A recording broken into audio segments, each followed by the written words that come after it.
ISO 45001, 15th of March 2018 is looking like, and this is an early release information, it's looking like the 15th of March for the official release of ISO 45001.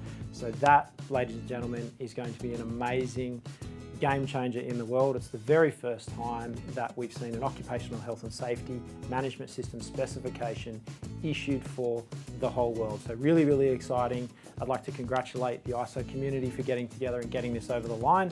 Yeah, okay, in the end, there was a vote and there was about 2.5% of the voting population didn't agree with a couple of parts of the standard, but it didn't prevent it going through. So the draft that we saw in late 2017 is all but being adopted. So if you've got a copy of that draft, it's a great thing to work towards.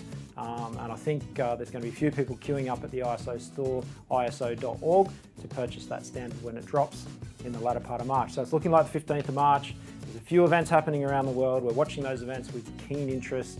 We think it's going to be the official unveiling and the official release. So we'll be staying up on the 15th of March to look out for that. So that's ISO 45001.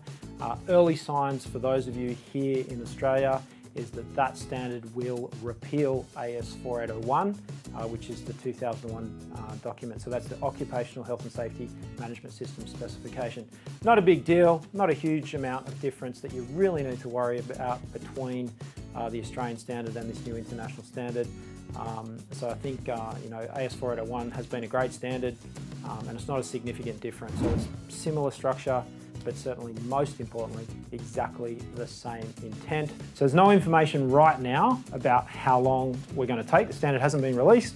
The regulatory bodies in the International Accreditation Forum have not made final decisions about transitioning from AS 4801 to ISO 45001. So this just is really early release of news. It's about being aware. I think in any aspect of business, awareness is key. If I use past performance as potential what will happen in the future, about 2 years might be a mandatory sort of time to transition.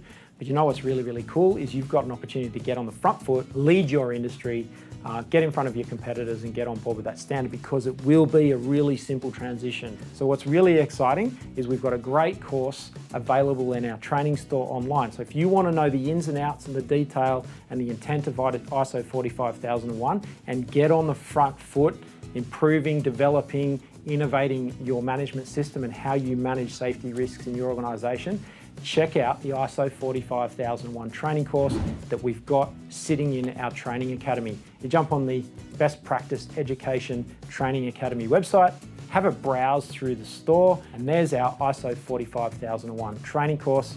Check that out. There's a little bit of information about the course. So look out for that.